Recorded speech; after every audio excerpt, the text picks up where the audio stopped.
How can listening help you actually close sales? I'm here today on Coaching for Creatives to help you, a creative freelancer, understand how to listen in your marketing and listen in your sales in order to more successfully close sales in your freelance business. I'm McKay. I'm the founder of Business of Creativity, and I'm here every week at 2 p.m. Pacific live to bring you business, marketing, and mindset conversations. And today I'm talking about how listening can improve your sales and how do you actually listen in your marketing efforts. So first of all, I'm going to share that this particular live is coming to you out of a big sense of frustration. Over the last several weeks, and even in the last couple of years, I've had the opportunity to interview some potential vendors, to talk to people about collaborating in partnerships, to reach out to particular people, to hire them to help me build my business. And in many circumstances, I've been extremely frustrated as the prospect, as the potential client, as the lead, when I get on the phone with these people and they ask me a question and I give them the answer, and then it's like they never even heard me. I had an experience today where I reached out to someone about they're getting their help in applying for some of the recovery benefits that it's available to BC businesses here. I have some great ideas for some programs that are coming up, and I thought it would be awesome if I could get some financial support in creating some of the landing pages and some of the tech background stuff so that I could focus on doing what I do best. So I reach out and I have a very simple and straightforward question.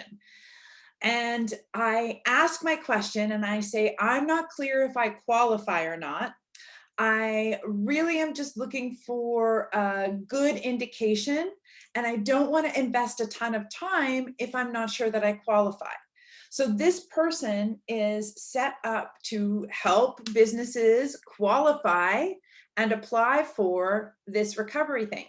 So I asked the question and I explained how I don't want to be investing a lot of time. 17 minutes, 17 minutes of conversation before I got the answer that that person couldn't even tell me the answer, but they could book a call for me with someone else who could tell me the answer. I was absolutely gobsmacked that I wasted that much of my time trying to get a very simple, straightforward answer. And the person was so focused on just doing their spiel and telling me all of the ways that they could help me spend that money and all the things that they could help me do in terms of filling out paperwork and the process and the systems. And all I wanted to do was get a quick question answered. It was so frustrating that by the end of it, I was really clear that even if I got the money, I absolutely would not be hiring that company to do the work, because the communication piece, I didn't feel heard. I didn't feel listened to as a potential prospect or a potential client. And this has happened a couple of times where I've reached out to vendors and I'll ask a very specific question, and the answer I get is like I wasn't even heard. So my question to you is, when you're in your sales conversations, when you're doing a project brief or a creative brief, and you're asking questions of your prospect or your lead, and you're trying to find out and identify specifically what is the problem that they're trying to solve that they think your services can help them with. Because most of the time, what I'm seeing in my own experience and what I'm hearing when I'm coaching my clients and in the mastermind groups is that people are really working hard to talk all about who they are and their services and what they can provide, and me. And as I've mentioned in other Coaching for Creatives episodes, the key in effective marketing communications is to talk more about the prospect or the client than you do about yourself. And certainly you want to diagnose the problem before you start pitching yourself as the solutions.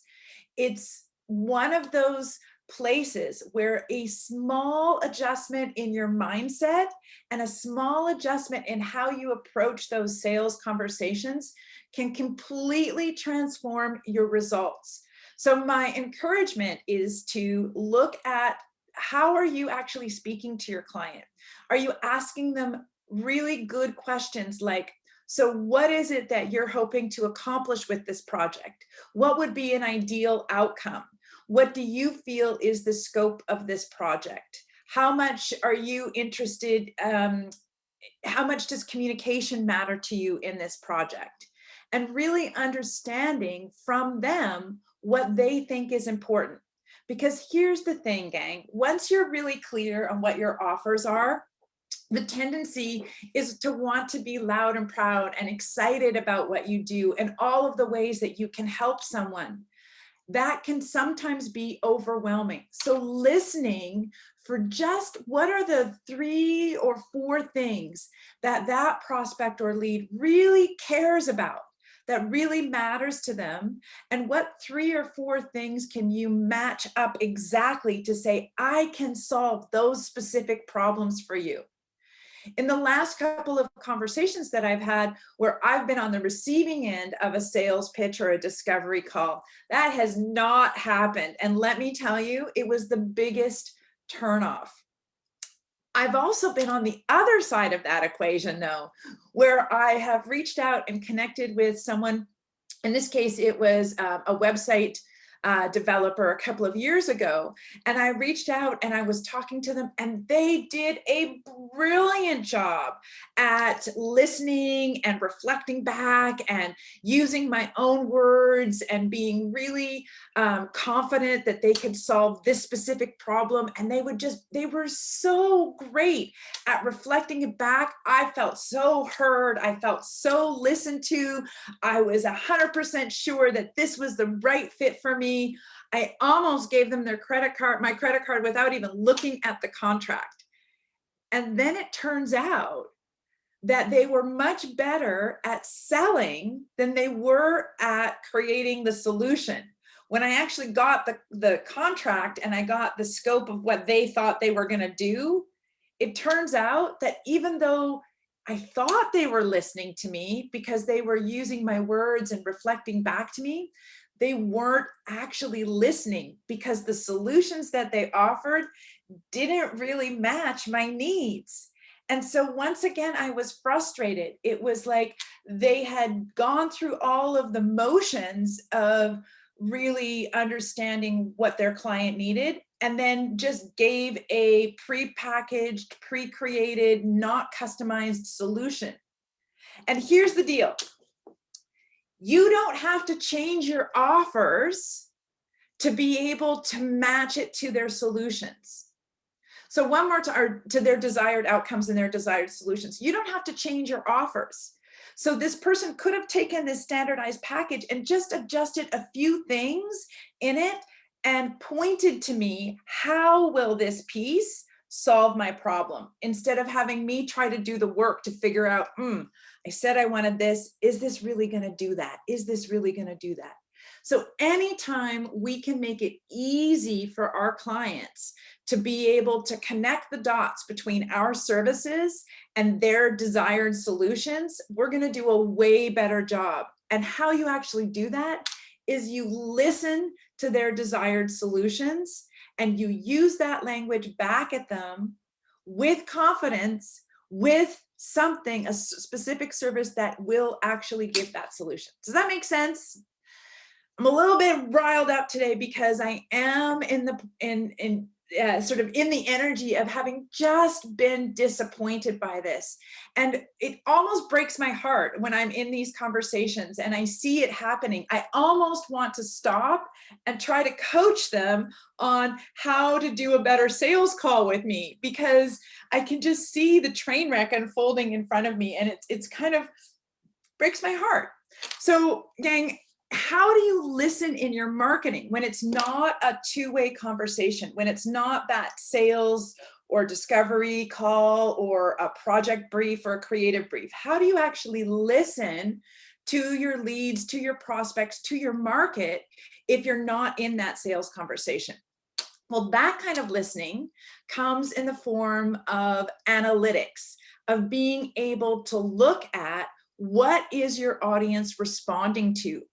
What kinds of posts, what kinds of languages, which of your emails are they responding to? Which of your website pages has the most retention and attention?